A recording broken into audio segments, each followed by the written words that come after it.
Selamun Aleyküm değerli izleyicilerimiz. Nebilerin izinde programına hoş geldiniz. Hazreti Nuh'u konuşmaya devam ediyoruz programımıza hocamızla beraber. Hocam hoş geldiniz. Hoş bulduk. Teşekkür ederim. Hocam bu bölümde inşallah bazı ayetler okuyacağım. Bunlarla ilgili bir ön açıklama yapmak isterseniz şöyle ayetler. Nuh şöyle dedi. Ey Rabbim, kavmim beni yalanladı. Bundan böyle benimle onların arasını açık bir hükümle ayır ve benimle birlikte olan müminleri kurtar. Bunun üzerine biz onu ve beraberindekileri o dolu geminin içinde taşıyarak kurtardık. Sonra da geri kalanları suda boğduk. Hiç şüphe yok ki bunda bir ayet vardır ama onların çoğu iman etmiş değillerdir. Şüphesiz Rabbin işte o mutlak galip ve engin merhamet sahibidir. Bunları tek tek açıklayacağız ama bir ön açıklama yapmak ister misiniz hocam bunlarla ilgili? Hani bu bölüm Hazreti Nuh'un hayatında bir dönüm noktasıdır. Artık tebliğin bittiği, sözün bittiği bir yerdir. Evet. O yüzden Nuh Aleyhisselam kesin bir çözüm istemiştir Rabbinden. Hı hı. Yani o güne kadar Nuh Aleyhisselam uzun bir süre onlarla mücadele etti. Onlarla her dilden konuştu. Açıktan davet etti, gizliden davet etti. Açıktan açığa, gizliden gizliye. Hı hı. Bütün tebliğ yöntemlerini kullandı. Evet. Ancak iman etmiş olanların dışında artık diğerlerinin hiç iman etmeyeceğini, üstelik bunlar haddi aşarak artık Nuh Aleyhisselam'a karşı envai türlü planlar kurarak onunla dalga geçtiğini ve mevcut müminleri de dinlerinden döndürmek için oyunlara başladığını görünce Nuh Aleyhisselam'ın bundan sonra sürecin artık böyle devam ederse hiç de kendisinin müminlerin lehine değil aleyhine olacağını ve azgınlar çünkü haddi çok aşmış. Daha önceki bölümde de belirtmiştim. Yani onların helakini istemişti, yok olmasını istemişti. Evet. Onlardan yeryüzünde yurt tutacak hiçbirini bırakmamasını ve çocukları dahi bundan sonra bunlar çocuk doğurlarsa zalim ve facirden başka kimseyi doğurmayacağına dair böyle bir kendi kanaatini de Rabbine, kendi görüşünü de bildirmişti. Yani evet. Nuh Aleyhisselam bir rapor vermişti Rabbine. Hı hı. Bu rapordan sonra şimdi kendisi hakkında da bir şeyler düşünüyor. Kesin bir çözüm. Benimle onlar arasını ayıracak bir çözüm. Evet. Yani artık biz karşı karşıya gelmeyelim. Bunlarla yani beraber kalma imkanımız, umudumuz yoktur. Sen ayrıcı bir hüküm ver. Böyle bir istekte bulunuyor, bir arzuda bulunuyor Rabbinden. İşte bu artık yani tebliğ bitmiş demektir. Yani. Evet. Yani Nuh Aleyhisselam onlara laf anlatacak değildir. Anlatsa dahi fayda vermiyor. Böyle bir umudu kalmamış.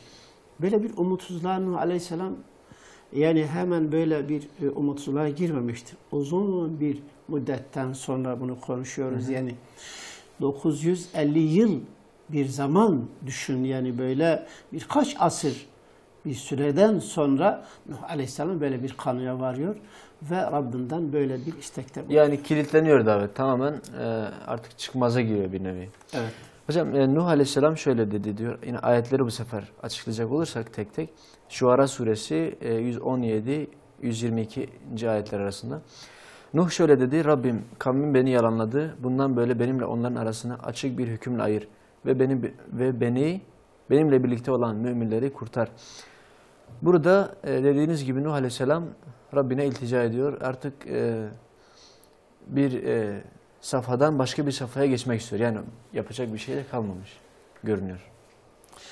Evet yani Nuh Aleyhisselam burada beni ve benimle birlikte olanları kurtar. Evet. Evet. Önemli olan burasıdır. Yoksa kavmin helakini bir önceki bölümde de istemişti yani. Hı hı. Ancak burada kavmin helakiyle iş bitmiyor. Bizi kurtar. Ya onlara bir helak, köklü bir helak gönder diyor. O köklü helak gelince ne olacak? Nuh Aleyhisselam bunu da düşünüyor. Evet. Yani bizi göklere mi kaldır? Önce bizim canımızı al, sonra bunları helak mı et? Yoksa bizi güzel bir korumaya al, bizi muhafaza et de sonra bunları helak et. Böyle mi istiyor? Daha önce biz belirtmiştik yani Nuh Aleyhisselam bunlarla artık iş yapamayacağını, yani götüremeyeceğini, bir arada yaşayamayacağını bilmiş ve bunu Rabbinden istemişti. Ancak şimdi kendisi ne olacak? Beraberinde olan müminler ne olacak? Kalsalar onlarla beraber bunlar onları dinlerinden döndürecekler. Ya kalmasalar nereye gidecekler? Yani insanlığın o gün için, insanlığın yaşadığı yeryüzünde, insanlığın yaşadığı bütün bölge bozulmuş yani. Nuh Aleyhisselam'ın kavmi yeryüzünün hepsine dağılmamıştı. İnsanlık o gün yeryüzünün hepsine dağılmış değildi. Ancak Nuh Aleyhisselam ve kavminin yaşadığı bölge kadardı insanlığın yayılma alanı. Evet. Nuh tufanı da dolayısıyla bu bölgeye yani has olarak bu bölgeyi kaplamış yani. Bütün bu bölgede tufan yaşamıştır. Yoksa bütün yeryüzü yani suyla dolmuş değildir. Bu insanlığın yaşadığı yer suyla dolmuştur. Evet. İşte Nuh Aleyhisselam gemi diye bir şey düşünemiyordu. Onun aklından gemi geçmiyordu. Evet. Ancak o Rabbinden diyor ki bizi kurtar. Beni ve benimle birlikte olan müminleri kurtar. Ama bir şekilde kurtar. O kurtarma şeklini Allah belirler. O yolu Allah gösterir. Her zaman böyledir. İnsanlar bir çıkmaza girdiği zaman tıpkı Nuh Aleyhisselam gibi çıkmaza girdikleri zaman artık yol bulamayınca Rabbine iltica etmeleri lazım. Ve Allah'ım sen bize yol göster. Bize doğru yolu göster. Bizi kurtar diyecekler. Evet. Allah-u Teala orada hiç aklın ermediği bir noktadan bir çıkış yolu gösterir. Evet. Bir yol gösterir. O insanları veyahut o şekilde oradan kurtarır. Zalimleri de bildiği bir yöntemle ya ardı ya semavi bir felaketle ya da müminlerin eliyle onları helak eder. Evet. Hocam burada Hz. Nuh Aleyhisselam ilticasını, Allah'a olan yakarışını, yalvarışını nasıl anlamak gerekiyor? Yani Nuh Aleyhisselam birdenbire mi azabı talep etti? Yoksa belli bir evrelerden geçerek mi? Yani belli bir sıkıntılardan geçerek mi? Daha önce bunları gerçi açıkladık. Özellikle burada yine hatırlatmak babından.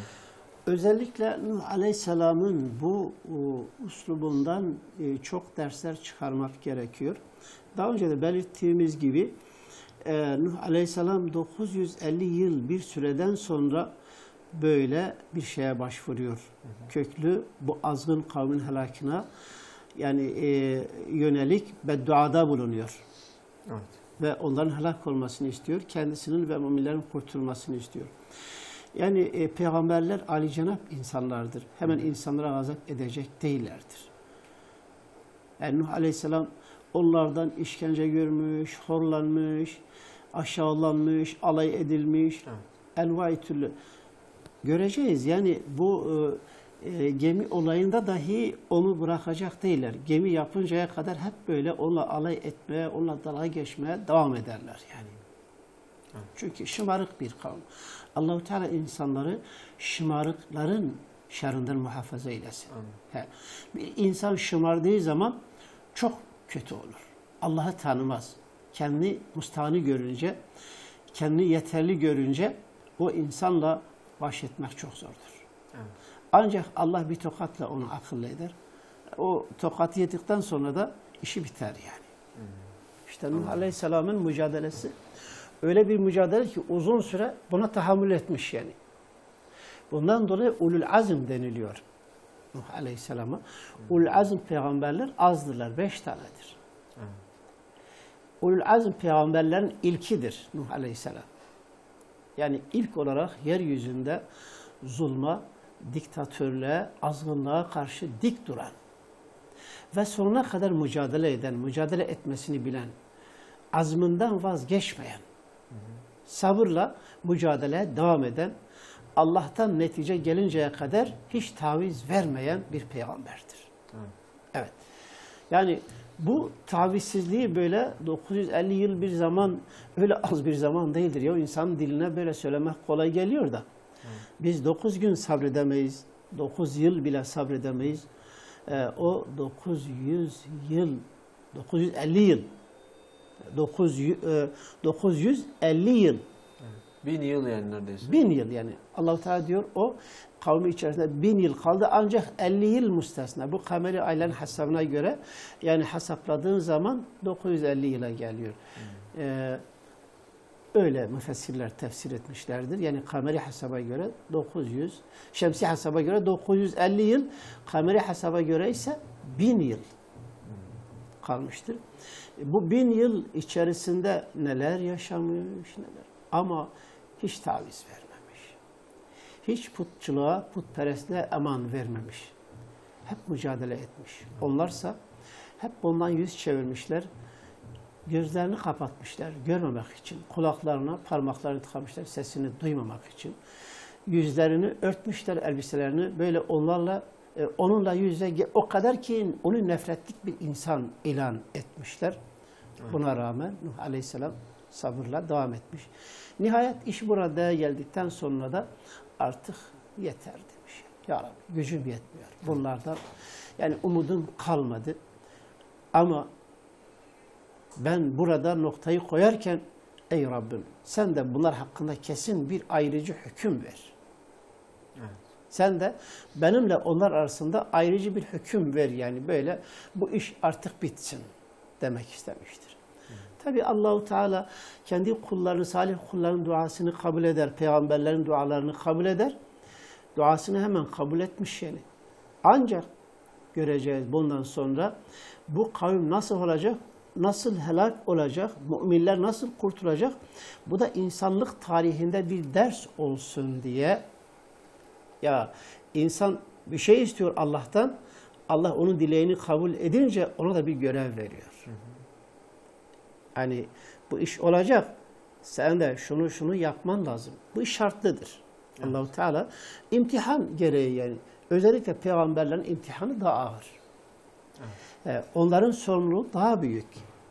Ve bu sorumluluğun bilincinde olmaları lazım. Dava adamları böyle bu sorumluluğun bilincinde olmaları lazım. Yani birileri peygamberlerin varisliğini yapıyoruz diyorlarsa, biz bu misyonu yüklenmişiz diyorlarsa, peygamberlerin başından geçen şeylerin de kendilerinin de başından geçeceğini bilsinler. Kendilerini ona göre bu işlere ayarlasınlar. Bu kıssalar, bu ayet-i kerimeler bize bunu bildiriyor, bunu öğretiyor. Böyle okuyoruz. Evet. O yüzden yani mevcut toplum eğer ıslah olmuyorsa ve biz de Nuh Aleyhisselam gibi sabrımız tükenmiş bunların belasının verilmesini istiyorsak bizim Allah'ım bunların belasını ver bizi bunlardan kurtar demekle iş bitmiyor. Yani ondan sonra onların belasının verilmesi için Allah-u Teala ya bize diyor ki onlara karşı savaşacaksınız. Siz elinizi kaldıracaksınız. Ben de sizin elinizle onların belasını vereceğim. Evet. Yani ikinci bir imtihan aslında. Güç varsa. Allah-u Teala'nın sürekli yani helak etmek istediği bir kavmin imtihanını veyahut belasını bu şekilde veriyor. Helakini bu şekilde gerçekleştiriyor. Ayet-i kerime de geçiyor. وَقَاتِلُوهُمْ يُعَذِّبْهُمُ اللّٰهُ بِاَيْدِيكُمْ Onlarla savaşınız ki Allah onları sizin elinizle azap etsin. وَيُخْزِيهِمْ Onları zelil kılsın. وَيَنْصُرْكُمْ عَلَيْهِمْ Sizi onlara karşı üstün getirsin, size zafer versin. وَيَشْفِ صُدُورَ قَوْمِ الْمُؤْمِنِينَ Müminlerin gönlüne, göğüslerine şifa versin. Müminler rahat etsin. Yani o zalimler, azgınlar, müminlere çektirenler var ya, onlar helak olunca da müminlerin kalbi şifa görecek. Rahatlayacaklar. Evet, bütün bunları istiyorsanız bir şart vardır. وَقَاتِلُهُمْ diyor. Onlara karşı savaşınız yani. Bu savaş, fiili savaş olabilir, sıcak savaş olabilir, soğuk savaşın alanları çoktur. Biz o ayrıntıya girmiyoruz. Ya da bu güç o insanlarda varsa, eğer o insanlarda bu iktidar varsa, bu güç varsa, kendileri güçlerini, mevcut güçlerini kullanmıyorlar. Allah'tan o azgınlara bir bela gelmesini istiyorlarsa, Allah bunların duasını kabul etmez. Çünkü Allah'ın adaleti budur. Allah o azgınları bunların eliyle, yani yok etmek istiyorsa Cezalandıracak. bunlar da o görevlerini yapmıyorlar. Onların yerine Allahu Teala başka güçlerini devreye koymaz. Eğer ki onların güçleri yoksa yapamıyorlar.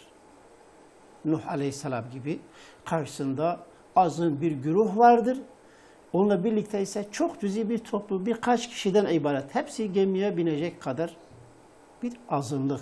Onlar da çoğu zayıflar, güçsüzler, mustazaflar. İşte o zaman Allah'ın yardımına başvurduğu zaman da Allah'ın o şüphesiz olan, kesin olan yardımı hemen devreye girer. Allah başka ordularını devreye sokar orada. İşte Allah'ın orduları o kadar sayıları çoktur ki onların sayısını Allah'tan başka kimse bilmez. O kadar ki çok. Yeryüzünde bizim anasir dediğimiz, anasiri erba'a dediğimiz 4 büyük unsur. Hava, su, rüzgar, toprak, ateş, bu 5 unsur. Bunlar Allah'ın insanlara gönderdiği büyük nimetler olduğu gibi bazen de Allah-u Teala bunların işleyişini tersine çevirdiği zaman da büyük felaket olurlar. Azap oluyor. Azap olurlar. Evet. Çoğunlukla bunlarla azınları helak etmiştir. Evet hocam, Allah razı olsun. Bir araya gitmemiz gerekiyor. Aradan sonra inşallah devam edelim. Değerli izleyicilerimiz, kısa bir aradan sonra tekrar birlikteyiz.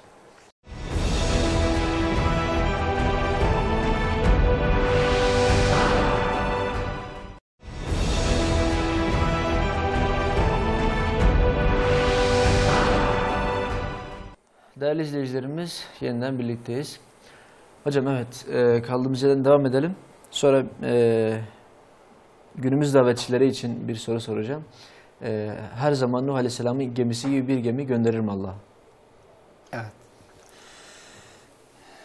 Allah-u Teala her zaman aciz kalmış olan kullarına bir yardım gönderir.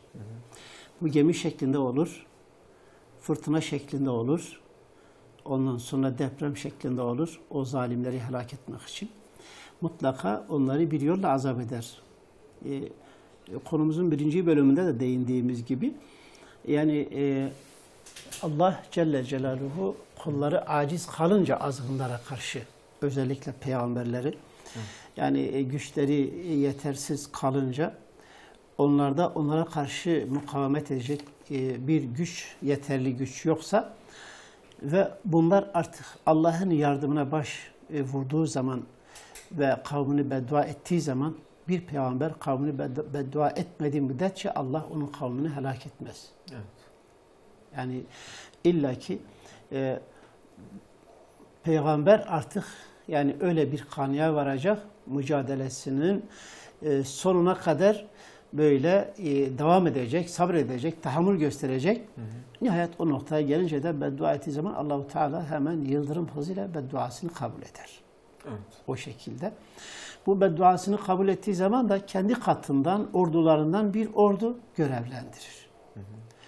Bazen bir fırtına gönderir. Rüzgar aslında oksijen olmazsa, rüzgar, hava olmazsa biz yaşayamayız değil mi? Evet. Hayatın bir parçası. Ama bu rüzgara öyle bir görev verir ki bu defa o rüzgar o insanları boğar, yok eder. Savurur havaya. Ad kavmini bu şekilde helak etmişti. Evet. 7 gün 8 gece üst üste onlara musallat oldu bir rüzgar, bir kasırga. Onları yerle gök arasında kuş gibi savurdu, sonra yere çaktı, vücutlarını parçaladı. Hud Aleyhisselam ile onunla birlikte olanları da muhafaza etti, bir korumaya aldı. İşte yani Nuh Aleyhisselam'ın da koruması bu defa bir gemidir. Allah-u Teala onu kendi kavmiyle, yani inananla, ev halkı ve onunla birlikte inanmış olan insanları ve canlılardan her cinsten bir çifti gemiye almakla görevlendiriyor. Evet. Şimdi burada Nuh Aleyhisselam'a önemli bir yükümlülük daha yükleniyor. Yani onların mihnetinden, onların belasından kurtulacak da gel şimdi artık bir gemi yeniden inşa edeceksin. Hiç projesi yok. Planı yok. Evet.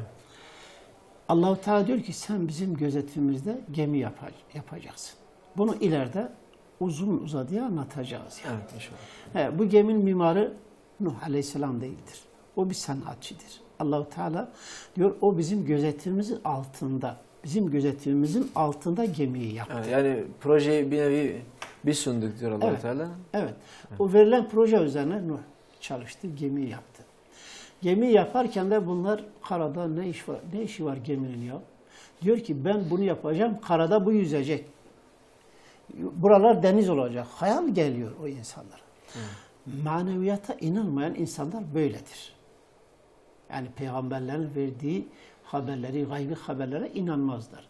Allah'ın bu sonsuz gücüne inanmazlar. Evet. Kendi güçlerine inanan insanlar işte Rablerini unutuverirler. İşte bu Rablerinden gafil olan insanlar, yani Nuh Aleyhisselam'la bundan sonra da böyle alay etmeye devam ediyorlar. Evet. İleride bunu göreceğiz. Nuh da bu defa onların anladığı dilden konuşuyor. O da onlarla alay ediyor. Evet. Göreceksiniz o günü diyor. O gün geldiği zaman kimin gerçekten zavallı, aptal olduğunu o gün sizler göreceksiniz. Hı hı. O gün belli olacak. Böyle uzun bir süre sürüyor. Yani bir dava adamı eğer zalimleri helak ediyorsa bilsin ki o zalimleri helak etmek için ona bir görev düşüyor. Evet. Nuh bunu istedi. Allah-u Teala gemi yapmayı ona verdi. Mecbur yapacak artık. Sen bunu istedin. Köklü bir çözüm istedin. Değil mi? Evet. Ayrıcı bir hüküm istedin. Ayrıcı hüküm için o zaman bütün yeryüzüne yani böyle bir felaket gelecek. İnsanlık, canlı denen bir şey kalmayacak. Hı hı. Sen nasıl kurtulacaksın? Beraberindekiler nasıl kurtulacak? Bu yeryüzünde hayatın güzelleşmesi için, hayatın mutluluğu için, düzenin sağlanması için canlılar hepsi yok olunca yeryüzü harabe, virana bir yer olacak. Hı hı. Onların da kurtulması gerekiyor. İşte bunun için Allah gemi yapmasını ona emrediyor. Yani Allah-u Teala imtihan gereği her zaman insanlardan bir adım atmasını istiyor değil mi hocam? Evet. Yani artık Nuh bir tebliğci olmaktan çıkmış, hı hı, bir sanatkar olmuştur. Evet. Ustalık dönemi başlamış. Gemi yapıyor. Gece gündüz çalışıyor. Gemi bitirene kadar yani. Bizim de öyle artık sabrımız tükenmişse Allah'tan bir beddua istemekle işimiz bitti. Yok. Evet. Asıl belki en ağır işler ondan sonradır. Ondan sonradır. Hmm. O yüzden görev bitmiyor. Yani bir beddua çekmekle ondan sonra ben kurtuldum. Allah artık ondan hakkından yer ben çekeyim evimde oturulayım. Hayır, öyle bir şey yoktur. Asıl iş ondan sonra belki başlıyor. En ağır işler ondan sonra başlıyor yani. En önemlisi kendisiyle birlikte inanmış insanların hayatıdır. Ya bunlar ne olacak? Bir peygamber kendi canından yalnız sorumlu değildir. Tıpkı bir kaptan gibi. Hı hı. Kaptan gemide yolcuların da hayatından sorumludur. Evet. O yüzden dava adamları gemide yolcu gibi değiller, kaptan gibidirler. Hani bir felaket, bir fırtına gemiye tutulduğu zaman her yolcu kendi canını kurtarmaya çalışır. Evet. Ben nasıl kendimi kurtarayım? Can simidiyle mi veyahut başka bir yöntemle mi kendimi kurtarayım onu düşünür. Peygamberler öyle değiller. Peygamberlerin davasını üstlenen, yüklenen insanlar da öyle olmamaları lazım. Yani ne gibi? Kaptan gibi olmaları lazım. Kaptan gemiyi komple sahil-i selamete kavuşturmak için bütün yolcuların hayatından sorumludur. Onun mücadelesini verir. Evet. Onların hayatını kurtarmakla da yükümlüdür. Ya bir ihmali olsa ondan sorumludur. Vebal altındadır. Hesap verecek. Ya bu nokta çok önemli. Yani hocam kendini sahip olarak gördüğü zaman doğal olarak hem canla başla bunları korumak için, bunların canını korumak için mücadele edecek. Hem de aslında diğer yönden mesela bir anne şefkati, bir baba şefkati gibi de bir nevi hani teşbih hata olmaz çocuklarına rahmet ettiği gibi bunlara rahmet etmek isteyecek, etmek zorundadır. Allah Celle Celaluhu diyor ki Hazreti Peygamber'e diyor onlara şefkat kanadını, rahmet kanadını indir. Evet. Onlara merhametle, şefkatle muamele et. Onlara acı. Bütün peygamberler öyleydi. Diyor onlar rauf idiler. Evvahun deniliyor Hazreti İbrahim için. Böyle bir insanın ayağına diken baktığı zaman İbrahim vah çekiyor. Hey, ah, vah bana diyordu yani. Evet. acıyordu. Çok acıyan insanlar. Merhamette yeryüzünde insanlar arasında en merhametli insanlar peygamberlerdir. Bununla birlikte bu peygamberler o kadar merhamet deryası olmalarına rağmen zalimler hakkında da hiç acımazlar. Allah'a boyun eğmeyen, alnı secdeye koymayan, Allah'ı inkar eden, Allah'ın uluhiyetini, rububiyetini inkar eden insanlara da hiç acımazlar. Ama müminlere son derece merhametli ve şefkatlidirler. İşte peygamberlik vazifesi budur. Biz bazen günümüzde humanizm denilen bir şey vardır. Yani herkese acıyan. Bunlar bazen yılana bile acırlar. Yılana merhamet ederler. Ne olur? Yılan sokar sonra. Bunlar canavara merhamet ederler. Yani diyor o ki candır, karışmayın. Ya bazı zararlılar vardır. Onların zararının def edilmesi için onlara karşı gerekirse güç kullanmak gerekiyor. Bazen insan canavarlaşıyor, azgınlaşıyor. Buna karşı da merhamet olmaz. Çünkü sen buna merhamet edersen müminlere zavallılara, mustazaflara zulmetmiş olursun. Evet. Şeyh Sa'd-ı Şirazi'nin bir beyti vardır diyor. Kurda acıyan diyor koyuna zulmeder. Evet. Kurda acımamak lazım. Koyuna merhamet et. Çünkü koyun savunmasızdır, zavallıdır. Mustazaflara karşı merhametli, şefkatli olmak lazım. Mustazaf olan, güçsüz olan insanlar illa mümin olması da şart değildir. O ki güçsüzdür, kuvvetsizdir, savunmasızdır. Dini inancı, hayat felsefesi sorulmaz. Ona yardım edilir. Ancak iki canavar boğuşuyor, savaşıyorsa canavarlardan canavar tercih etmek de yoktur. Yani madem ki zalimdir, zalimler arasında zalimlerin zulmünü bertaraf etmek gerekiyor. Zalimler boğuşuyorlarsa müminlerin hayatını kurtarmaya bu arada çalışırsın. Bu zalimler boğuşurken zavallılar ayak altına gitmesin diye bir mücadele vermen gerekiyor. Evet. Günümüz insanlığı buna çok dikkat etmesi lazım. Maalesef yani günümüz çarpık düzenleri de tam bunun tersine işliyor hocam. Zaten ondan çarpık oluyorlar.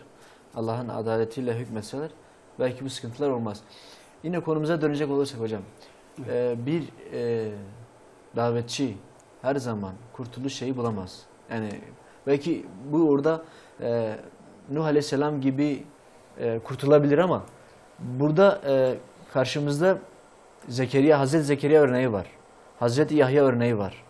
Yani bir davetçi için bu seçenek de var mıdır hocam her zaman? Yani bir davetçi illa davetinde başarılı olacak, davasını başa götürecek şartı yoktur. Davetçi Allah-u Teala'nın kendisine verdiği göreve devam edecek. Evet. Bu görevi başa götürürse bir zaferdir. Görevini yaparken görev yolunda canını verir, şehit olursa bu da ikinci bir güzelliktir. Evet. İhdel hüsneyn ayet-i kerime vardır. İki güzel şeyden biri mutlaka vardır. İki güzel şey. Nedir iki güzel şey? Biri davası uğrunda mücadele verip davasını başa götürmek, İslam'ı, hakkı, hakikati hakim etmek, galip getirmektir. Evet. Zafere kavuşmaktır. Bu güzel bir şey. İkincisi, o dava uğrunda mücadele yolunda canını vermektir. Şehadet mertebesine yükselmektir. Evet. Rabbi için, Rabbinin yolunda en sevdiği canını vermektir. Bu aslında en güzel başarı, en büyük zafer budur. Evet. Sahabe-i kiramdan kimileri şehit olurken o şehadet esnasında fıztu, vallahi fıztu demişti. Onu şehit eden düşman şaşırıyor. Bu ne diyor ya? Fıztu demek başardım, kazandım diyor. Vallahi kazandım. Bu neyi kazandı ya? Öldü. Ben kendi elimle onu öldürdüm diyor. Başardım, kazandım. Ama zaman oluyor. Allah buna da hidayet nasip ediyor. Bu da Müslüman oluyor. Evet. O insanın o çağrışını, o haykırışını böyle hatırladıkça eriyor. Ben niye o insanı öldürdüm? Ama diyor o başardı ya. O başardı. Aslında o kazandı. Ben bir insan olarak insaniyet noktasına zulüm ettin ama ilahi adalet onu istediği şeye kavuşturdu. Şehadet mertebesine kavuşturdu. O başardı. Böylece peygamberler de, çoğu peygamberler davasında başarı olamamış. Az peygamber davasını hakim kılabilmiştir. Ya artık böyle aciz kalınca onları beddua etmiş, onlar helak olmuşlar ve bu kavimleri helak olan peygamberlerin çoğu gidip Mekke'de Rabbine ibadet edip ölünceye kadar orada kalmışlar. Davasını hakim kılamamışlar. Kimileri de davası uğruna şehit olmuşlardır. En büyük başarı odur. Allah katında en büyük kazanç şehadet mertebesidir. Peygamberler dahi o mertebeye ulaşamazlar ki Efendimiz Aleyhisselatü Vesselam buyuruyor ki şehitler hesap vermezler. Ben bir peygamber olarak dahi gider hesap veririm. Evet. Şehitler sorgusuz sualsiz Sorgusuz sualsiz giderler. Yani ben bir peygamber olarak gider hesap veririm ama şehitler hesap vermezler. İnsanlar bilseler o en güzel ve en büyük bir mertebedir. Allah bizi de o kervana katılanlardan eylesin inşallah hocam. Amin. Süremiz bitmiş.